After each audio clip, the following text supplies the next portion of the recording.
Drag me down my life. You stood by me when no one else was ever behind me. All these lights, they can't blind me. With your love, nobody can drag me down. Thank you very much, PJ. That was quite enlightening and hopefully a bit of a stress buster there. PJ actually mentioned 4 main things that you guys actually need to balance. He said your studies, your social life, your, what's that? Your sleep. Well, you can put that as part of, like, you know, getting yourself fit and rested up properly. So we'll go with exercise. And there was one more. What's the other one? Sorry? Okay, so food, but I'm going to put that again with the rest, with the exercise. It's all part of taking care of yourself. There were 4 main things. No one can remember what they are? He said, yeah, so social life, yes. Okay, we'll put, like, you know, like the work, rest, play type of concept. So look what we're going to do now. We're going to have a bit of an activity, and PJ is going to be one of the contestants, along with 2 other people from the audience, right? I want you all to have a look at your bags. There are 2 people in the audience that have a paper that says balance inside. If you have a paper that says balance,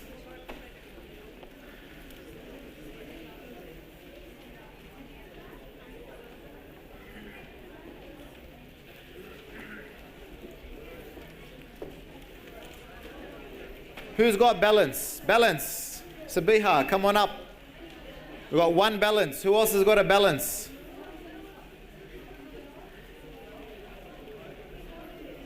Balance. There's got to be another person. Don't tell me you're too shy. Okay. Balance. No one has a second balance?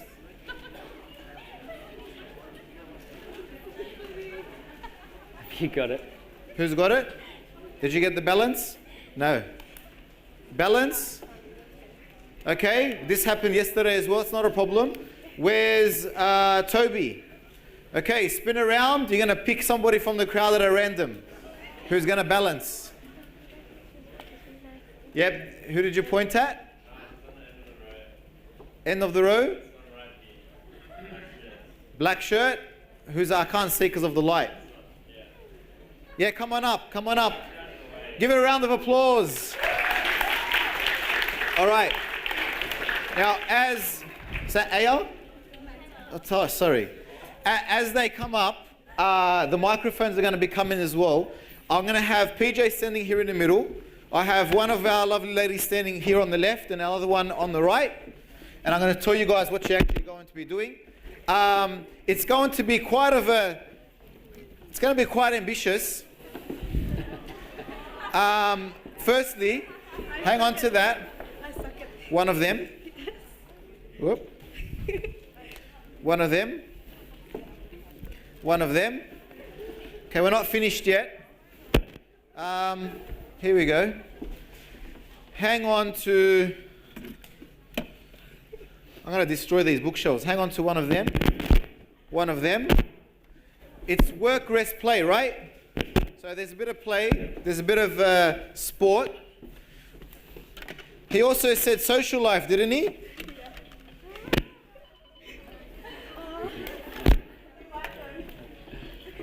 And last but not least, he said you need to study, right? And to make it fair, we made sure they're dictionaries. So they're pretty heavy. All right. Now this is your task. This is what you need to do. He said you need to balance it all at once, right? Yeah. Okay. So this is your task now. You got to put the book on your head. Balance the book on your head. Put your palms so that they actually face down. And I'm going to put the phone and the remote on each of your arms, on each of your hands. And it's the person who can spin the hula hoop and balance them all at the same time for 10 seconds. So I need you guys to cheer them once. I need us to have a clap. So start as slow as you possibly can and get faster as you go. But I need you to start really slow so I can balance this thing with them. What happens if the hoop falls? If the hoop falls, you lose. Well, if you're still balancing it. You lose. Okay. I come. Good luck. Are you ready? All right. What I'll do, hang on to that for a second. I'll take the mobile phone. You're going to start off with only one hand, so you have to put that arm out like this. That's it. Balance. There we go. You can cut it. Then you got to put your other arm out. Whoever's Wii remote that was, good luck. Yes. Okay. Was that your try? You did, Megan. Okay. All right. We'll try again. Let's go. PJ, we'll go with you. I'll get that. Okay. You ready? One arm out so we can balance the remote. You know what? I think we should give you the one with the rubber on it. This is like really Here, I'll take that. Here we go. Let's start clapping, cheering them on. Let's go. Am I out already? Oh, okay. Was that good enough? We'll get him to try again. Okay, one more time, PJ. Let's go. Come on, PJ. You can do this. I'll get that remote. Book on your head. All right, here we go. Can I cheat? How do you cheat? Study. It's part of play. We make it. Is that gonna stay? It's not going to be perfect, but it's going to be better. Good on you, PJ. All right, we're going to try this with Aya as well. Book on your head. Sorry, what is it? You always call me Aya. It's Hannah. Hannah. I'm really sorry, Hannah. Yeah. Hannah and Aya, they're nice, beautiful names regardless. On your head. Okay. You ready? One arm out. One arm out. You ready? Yeah, I think so. Okay. Whoa. Not bad, not bad. Give them all a round of applause. Okay. Now, all the best balancing, guys. It looks like it's a really easy task. Before you go off the stage, we've actually got some prizes for you guys for participating. We've got, here we go. In the bag, we've got a diary, $30 iTunes voucher, a Hershey's chocolate, and that's about it. So, thank you very much. Can we give them a round of applause? Thank you very much. All right, guys, we're ready for the next segment now. Just to give you a bit of an idea.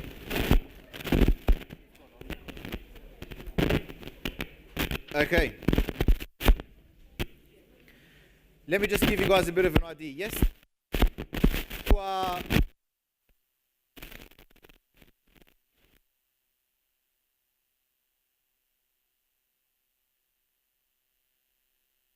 the main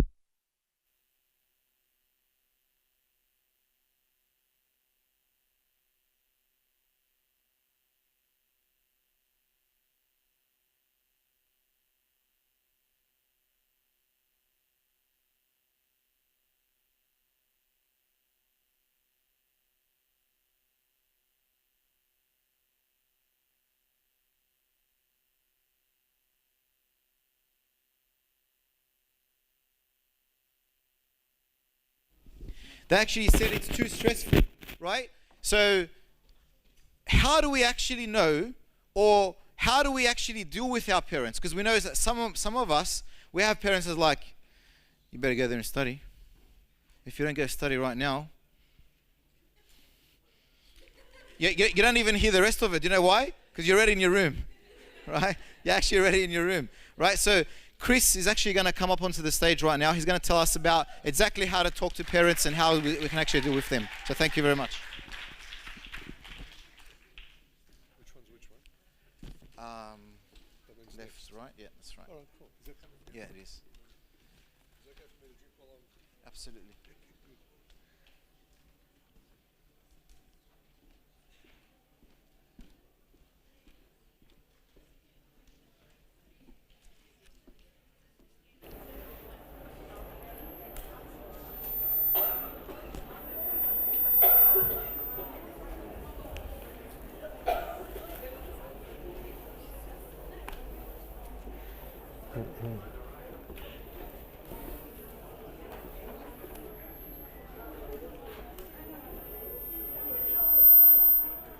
So good evening, everybody. My name's Chris Papadopoulos. I'm going to introduce myself a bit more during this presentation.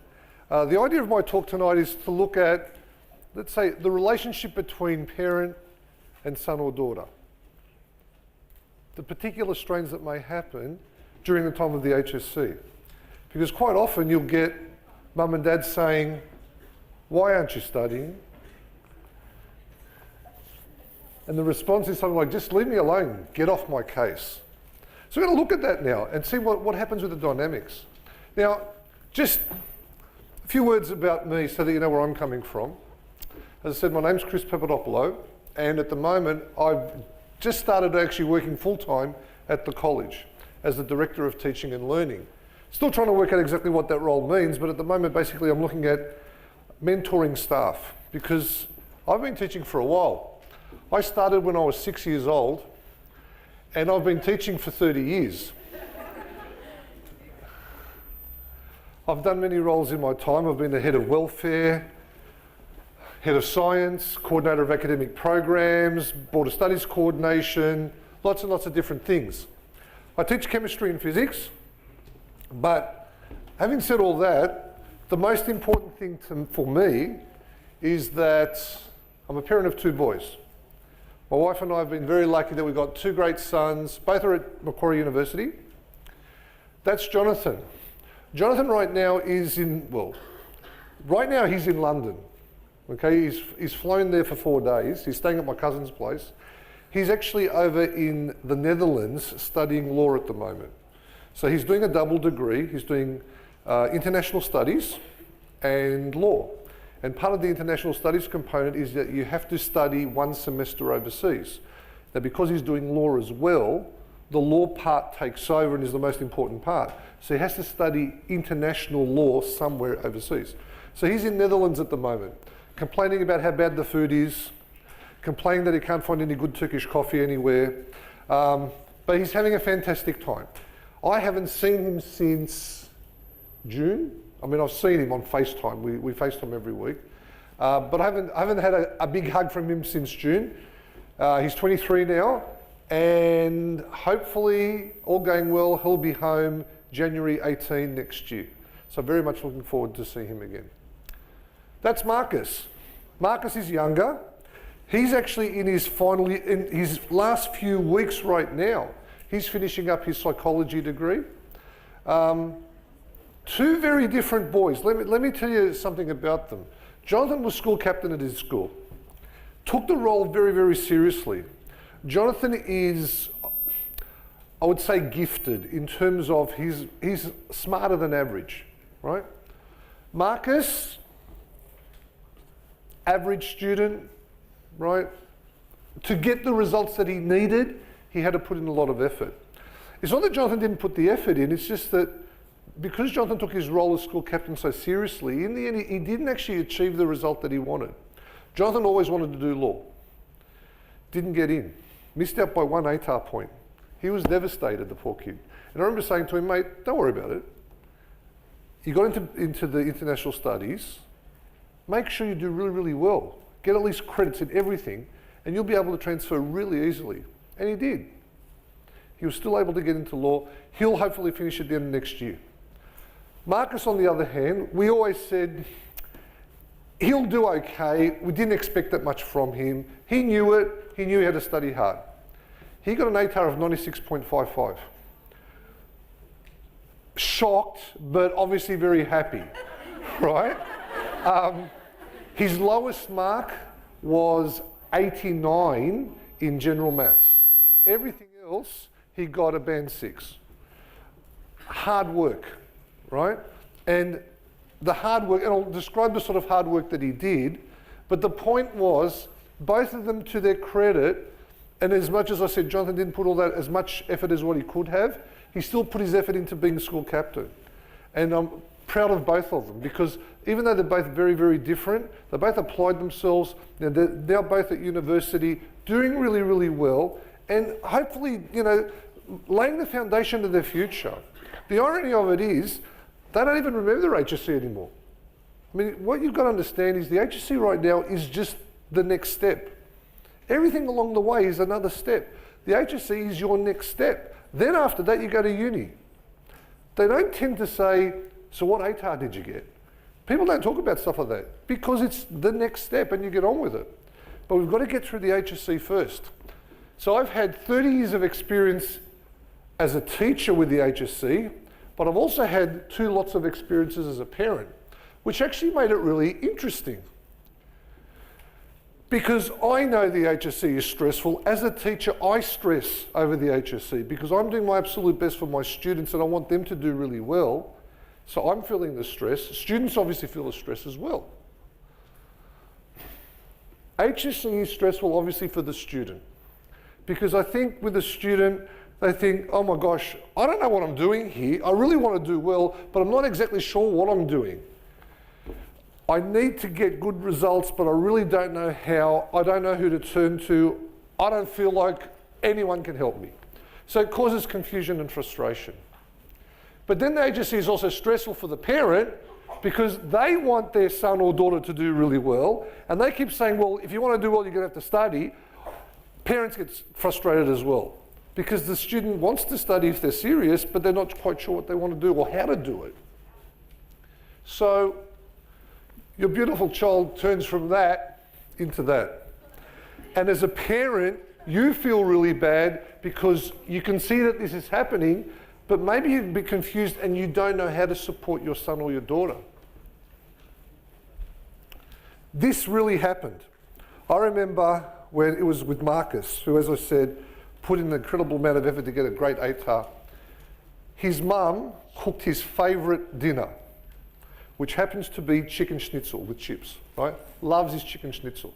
And my wife did her best, cooked a chicken schnitzel, and the response that she got from him wasn't exactly what she expected. He just got angry and I remember he literally just threw the plate like that. It wasn't because he didn't like chicken schnitzel, and it wasn't because she burnt it that night. He was feeling the stress of the HSC. He had an assessment task the next day for legal studies, and I remember it distinctly because he was coming first in legal study and he wanted to maintain that rank, and he was really worried that he may not get there. Thankfully, he did. As parents, what do we want for our children? We want our children to be confident. We want our children to say, yes, I can do this, but instead of getting that confidence, we often see this. Frustration, confusion, just a general feeling of, I'm not that good. I don't think I can get the results that I want. So you've got the student who's frustrated, your mum getting angry, dad wants to, as you can see, and this is the irony of it, everyone is feeling the stress and everyone thinks that they're separate from each other, and yet everyone's going through the same emotions at the same time. So if everyone's going through the same emotions at the same time, how about instead we come up with something? How about we come up with a plan? And in that plan, instead of doing that to each other, let's come up with an idea of how to support each other. Let's come up with a plan that actually takes the stress away. Now here's the thing, you can't get rid of the stress. And I want you to understand something, stress is actually a good thing, right? You're supposed to feel stressed. You are supposed to be worried about assessments. You are supposed to be worried about your HSC examinations. If you don't, I would actually question how serious you are about them. But that doesn't mean that the stress causes a level of concern where you think you're going to fail. That's not the idea. The stress is there because you know that this is valuable to you. Parents have very high expectations of their students, of their sons and daughters. The parents say to their son and daughter, okay, so you want to do well, it's very simple. Simple formula. Success comes from study. So if you want to succeed even more, you've got to do even more study. So all you've got to do is study and that's it. The student has a certain expectation as well. They want to do well. Now the student knows that they have to study. They understand that. But quite often they say, well, I want to study, but I'm not sure how to actually study and do it properly. But I also need some breaks in between. And I think that's one of the toughest things that parents have to accept, to actually understand that you do need breaks every so often from your study. And in the end, students quite often just say, this is all too much for me. I just can't seem to be able to go on with this.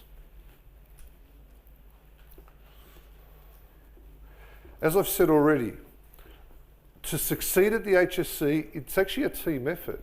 Now, when I say team effort, I can't go and put on my son's clothes and turn up and do his exams for him.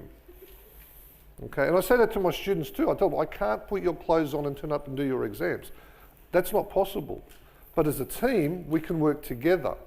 And the whole idea about working together is to minimise the stresses involved, because both the parents and the children are experiencing these stresses. So if we can come up with some strategies to at least try and alleviate that burden, it just makes it that little bit easier.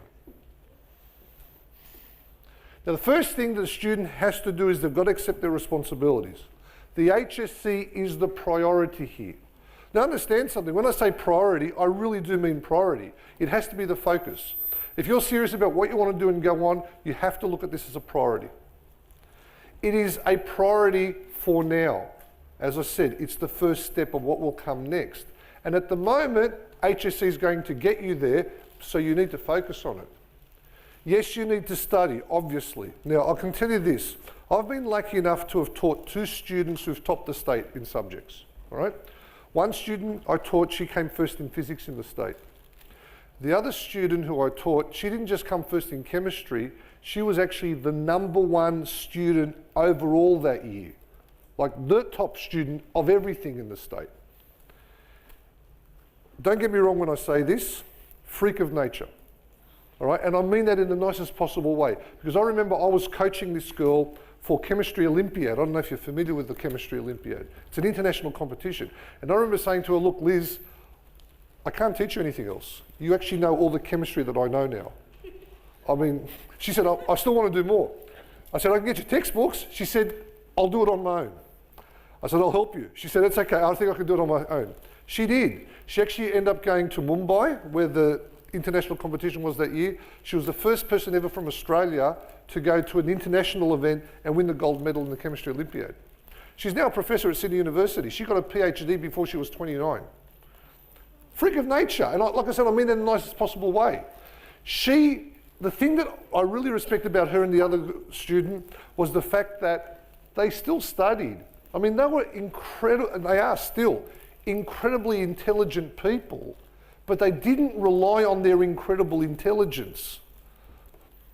As a teacher, if I had the choice between a really gifted student who was lazy and a student who wasn't as gifted but was a hard worker and willing to study, do you know which one I would prefer to have in my class?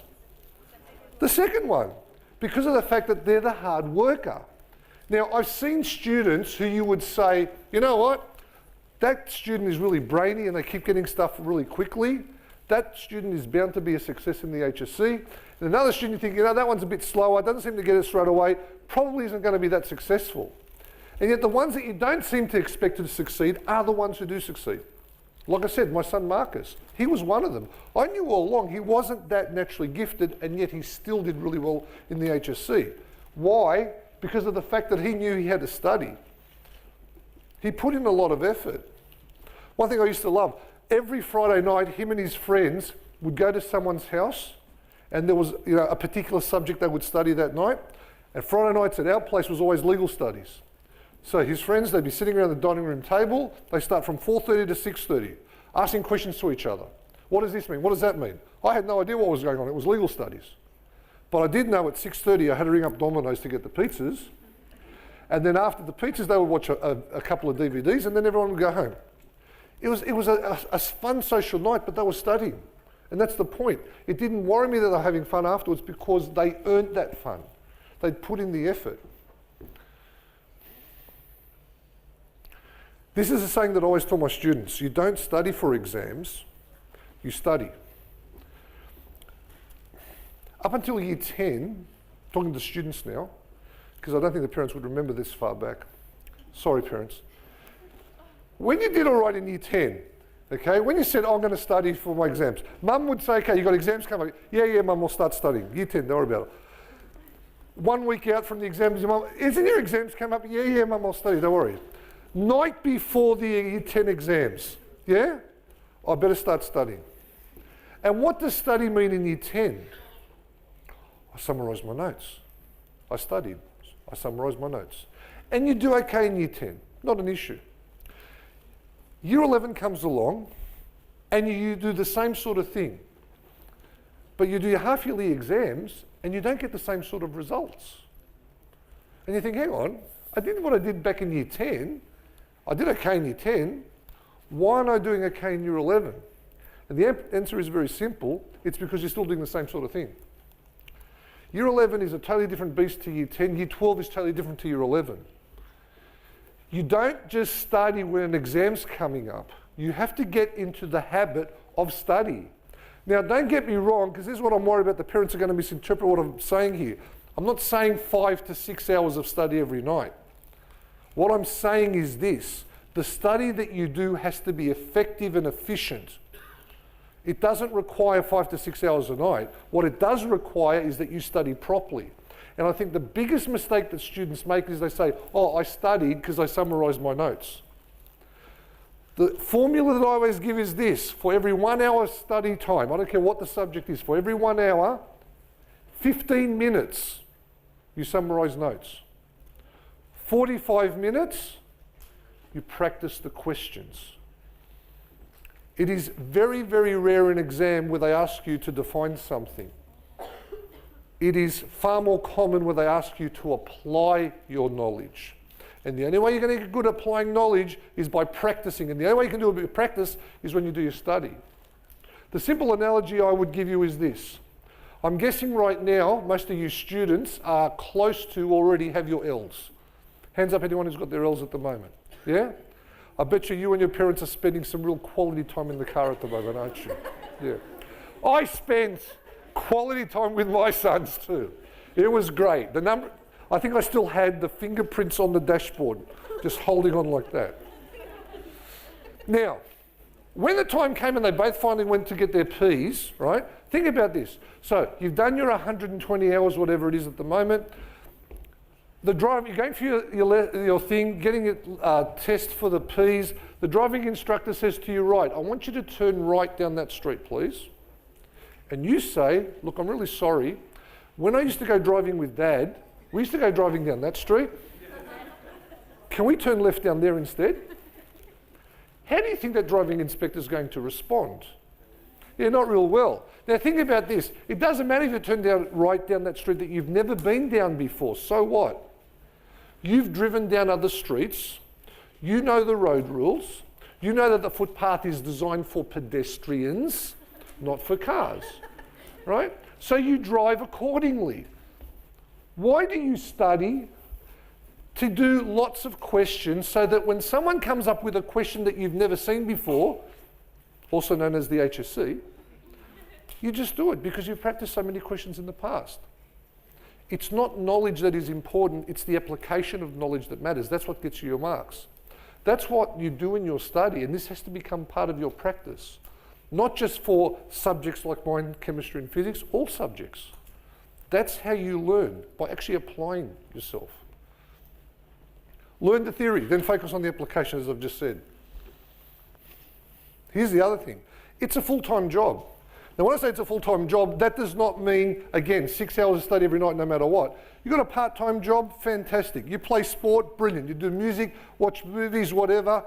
That's the sort of stuff that you need every so often. But otherwise, it's a full-time job.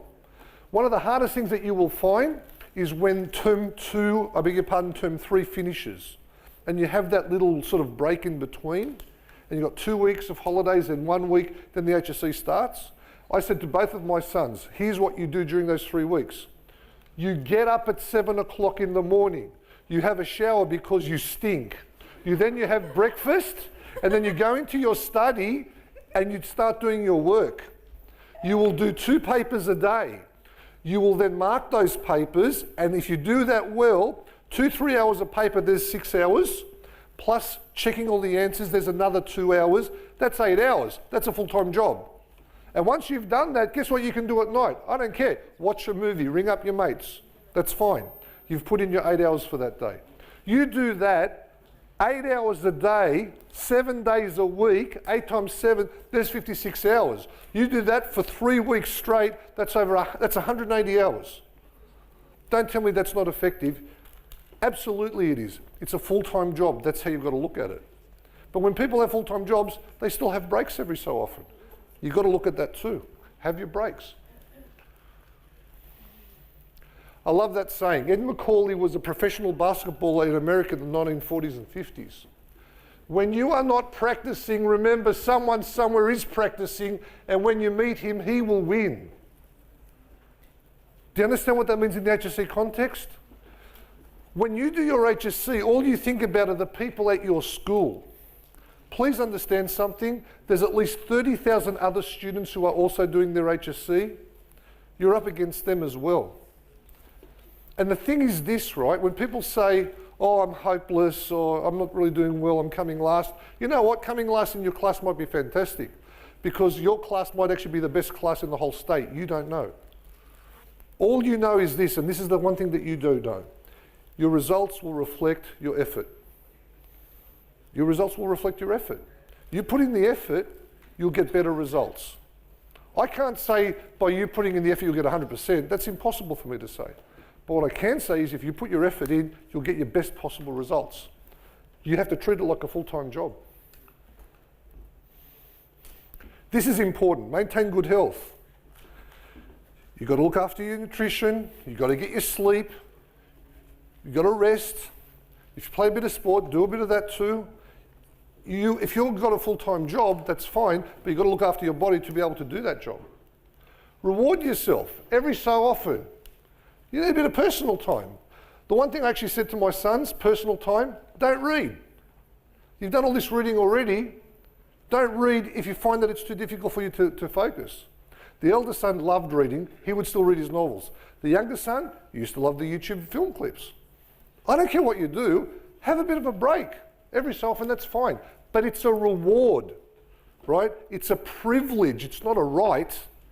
That doesn't mean that, oh, well, I did my 5 minutes of study, I can go on to watch YouTube for the next 3 hours. That's not what I'm saying, okay? Chocolate. Now, hang on. When I say chocolate, it could be chocolate for one person. For someone else, it might be chips, right? For someone else, it might be cake. For someone else, it might be... No, hang on. For someone else, it might be going to a friend's place to visit for 5 minutes. Something which is a treat. That's all. I just use the word chocolate. It could be anything. Something which is a treat every so often. Helps you to keep your sanity. But as I said, only every so often. You've heard this term, oh, you've got to maintain a balance. You've got to maintain a balance. This is reality about maintaining a balance during the HSC. That's what balance means. That's reality. You have to prioritise with your HSC. Which means that, because if you did balance, that would mean if I did 3 hours of study, I should be doing 3 hours of sport and 3 hours of music and 3 hours on the internet. It doesn't work that way. Your focus is the HSC. All the other stuff, the rest, having treats here and there, that's important and you have to do that. But you've got to realise that you can't focus on that. Your focus is your studies. So students, what you've got to remember is your parents are just trying to help you. Yes, I know that they can be frustrating, they can make you angry, but to say the least, thank you, that's right. But they are just trying to help you because they want to see you succeed. So now I'm going to talk mainly to the parents. Students, you're allowed to listen to this if you want to. Okay, parents, understand that your son or daughter will be emotional. Like I said, I saw it firsthand when my son freaked out when my wife cooked chicken schnitzel, which was his favourite dinner. Okay? They will be emotional.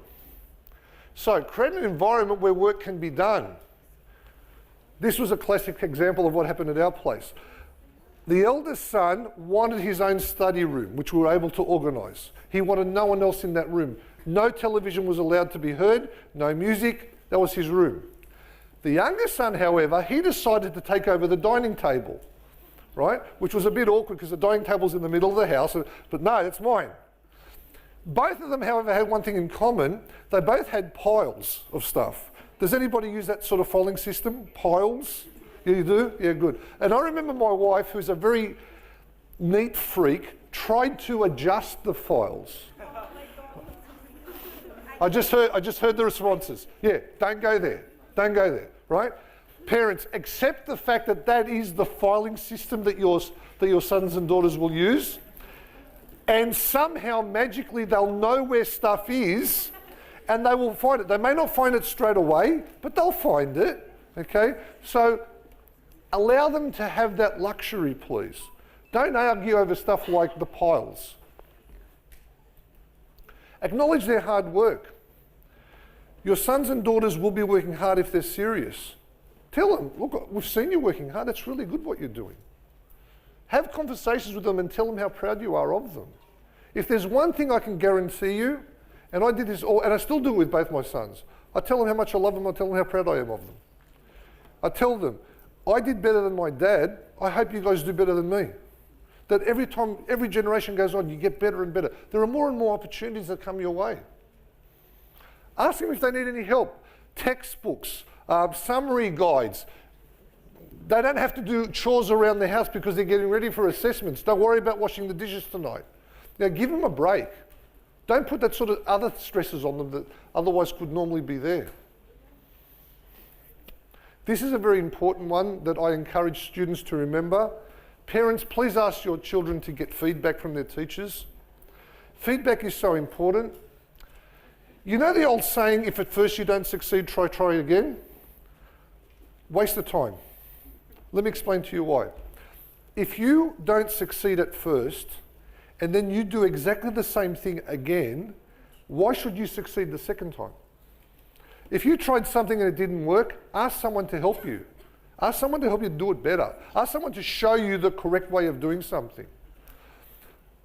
There's no such thing as a difficult maths problem once you've seen the answer. You see the answer, go, oh yeah, is that all it is? Right? Oh yeah, I get that. Well, get some help when you're having trouble. Try it yourself first. Whatever the subject is, you try it. If you don't get it right, ask for help. If you write an English essay, you might think you've written the best English essay in the world until you give it to your English teacher. And then quite often they say, nah, you should have done it. You didn't know. You thought you were doing the right thing. But that's the point. If you hadn't been told otherwise, you would still keep doing the same mistakes. So please remember, get feedback. It's the same as that other saying. You know the saying, practice makes perfect? Don't believe that. Practice doesn't make perfect. Practice makes permanent. If you are practicing the wrong thing and you keep practicing that wrong thing, I guarantee you, you'll become very good at making mistakes. All right? Ask for help. Make sure you are doing the right thing and then practice that.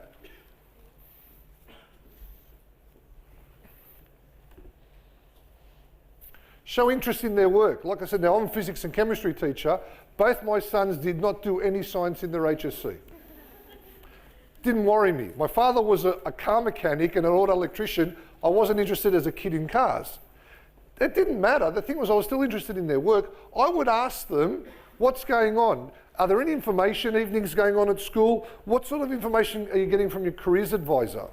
Tell me about the stuff that your teachers are telling you. How are they telling you to improve? Take an interest. Ask them about what they're studying.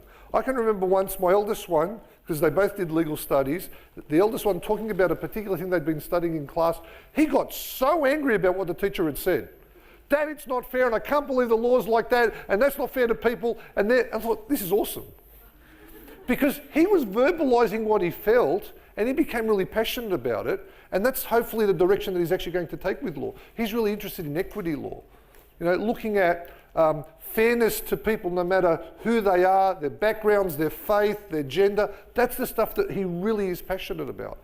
And that honestly came from that particular, let's say, discussion that happened in his legal studies class.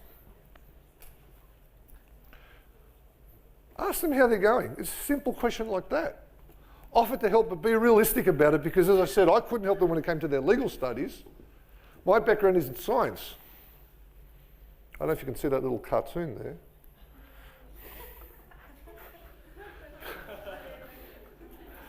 Because Dad couldn't help him with his homework.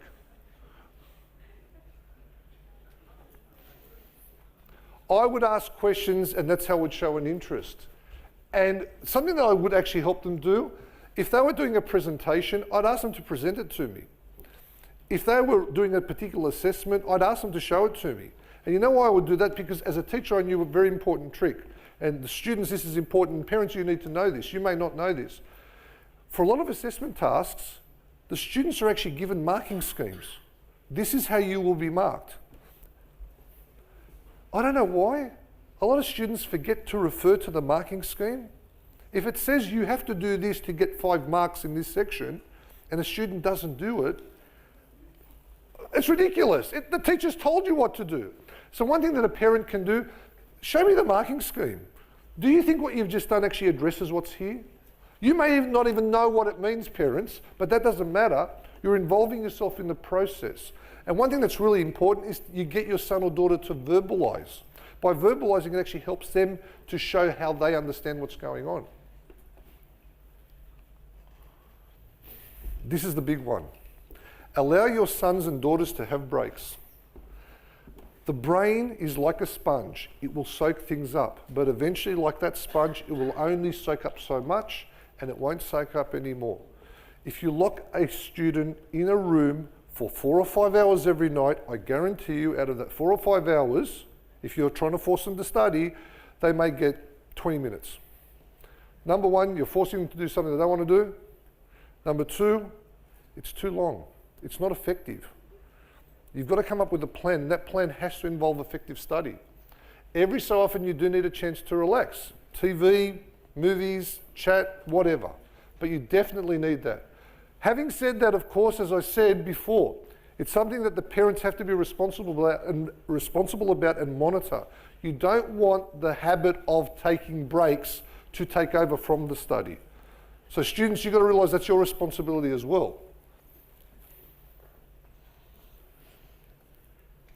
Don't stress them out. That's a very bad general statement, because you're going to find as exams are coming, everything you do, parents, will stress them out. They won't like the way that you've told them to make their bed. They won't like the way that you've put the cutlery on the table. Things will happen, all right? So unfortunately, give them a bit of leeway and just accept that this happens. Do not nag them. Actually, that's what I tell my wife not to do to me. But one thing surveys, they ask students, what is the one thing that stresses you out during study periods? The number one thing that quite often comes up, my parents nag me. Now, nagging could in their head mean that my mum tells me over and over and over and over again to do stuff when mum only said it once. Parents, you've got to remember, as we said right from the start, your kids are going to be emotional. And you just have to accept that that's how they are. And so if they respond badly to you, it's not because they don't respect you or they don't love you. It's just that that's the emotions that they're feeling at the time. You have to be wary of that. Do not keep telling them that the HSC is the thing that will set you up for life. The HSC is a step. Okay, it is not the only possible step. Like I said, my eldest son didn't get into law straight away. And yet he was still able to do so 1 year later by doing really well in his first year at university. If HSC works for you the first time, fantastic. I've known of students who have done their HSC a second time. I know students who've been successful who didn't do their HSC and went on to TAFE and did other things. The HSC is not going to say, this, you are successful no matter what. It could or it couldn't. All you can do is ask them to do their best so that they've got the best possible chance with the HSC. Do not tell them what great marks you had when you were at school. Do you get that? Oh, when I was at school, you should have seen how good I was at maths. Or even the better one, when my mum used to say to me, oh, if I had a chance to go to school, you should have seen the marks I would have had if I went to school. There you go. One thing I was really wary of with my sons, I would never ever say to one of them, look what the other one has done. Don't compare it either. Don't pressure them to do anything more than they can physically, mentally or emotionally do. Okay? Be realistic about things. Support your son and daughter. Aim to build a really good network. Talk to your child, see how they're going. Stay informed by attending information opportunities. Basically give them time to relax so that they're not stressed. And that's a good one too. Celebrate successes throughout the year. They get their essay back, they actually did all right. Students, tell your parents how you're going so that they know. Parents say, oh my gosh, it's good on you. Proud of you. Let's go out tonight and have something to eat. Celebrate those successes and be encouraging about it. But most importantly, and this is where I'm going to leave you all now, you tell your son and daughter how proud you are of their hard work, dedication, study and commitment to being the very best that they can be. If you work together and you discuss things together and the students take it seriously, parents don't nag and they always support, as a team, the results can improve. I wish you all the best for your HSC. You're staying on. You're staying on for us. Oh, I'm staying on, sorry. Yes, you're staying on. Thank you very much for that, Chris. Do I have a hula hoop? No hula hoop for you. I've been practicing in the In the back? I was practicing. You know what? Just because you said that now, you're going to do a hula hoop. I wasn't practicing with one. All right. Hula hoop. Okay. Let's go. Let's give him a large round of applause. Hula hoop. Seriously? Let's do it. What happened to all the practice, Chris? It wasn't very good, was it? Permanent. What's that? Practice makes? Practice makes permanent. Yeah, you're obviously I can doing do it this wrong, now. right? Oh.